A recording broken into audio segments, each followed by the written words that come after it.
Halo bro and sis, selamat datang di Ngedit Channel.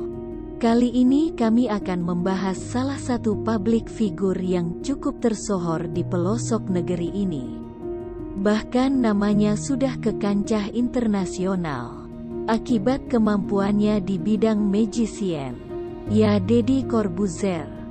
Mas Deddy memang sudah memutuskan untuk keluar dari dunia yang telah membesarkan namanya tersebut.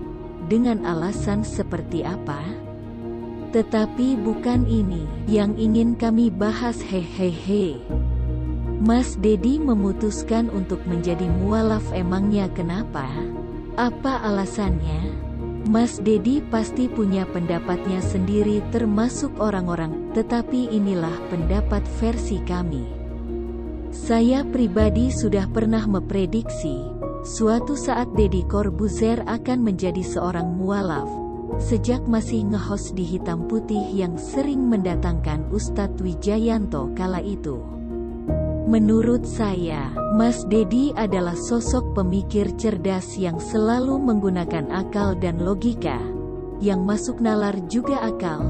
Ketika kita berbicara suatu kebohongan atau enggak masuk akal, dia akan dengan mudah mengetahuinya. Sebagai sosok pemikir yang cerdas, Deddy Corbuzier secara tidak langsung mendapat wejangan dari Ustadz Wijayanto, yang sering menjadi pembicara di acaranya tersebut. Ketika sesi tanya jawab dengan audiens, Ustadz Wijayanto selalu bisa memberikan jawaban yang memuaskan bagi penonton, juga termasuk Mas Deddy sendiri. Itulah sebabnya Mas Deddy mengatakan sudah belajar Islam sejak lama, ketika diundang di acara Hotman Paris Show. Padahal Bang Hotman sempat menyinggung bahwa dia masuk Islam karena kekasihnya seorang Muslim.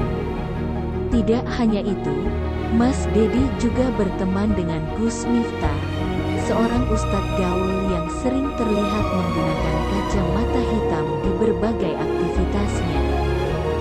Gus Miftah juga mampu memberikan arahan kepada Mas Deddy untuk mengenal Islam lebih dalam lagi, bahwa untuk menjadi seorang Muslim kita tidak harus menjadi kearab-araban yang memakai baju panjang dan bersorban. Hehehe. Kita tidak perlu merubah style kita, selama itu tidak bertentangan dengan syariat agama.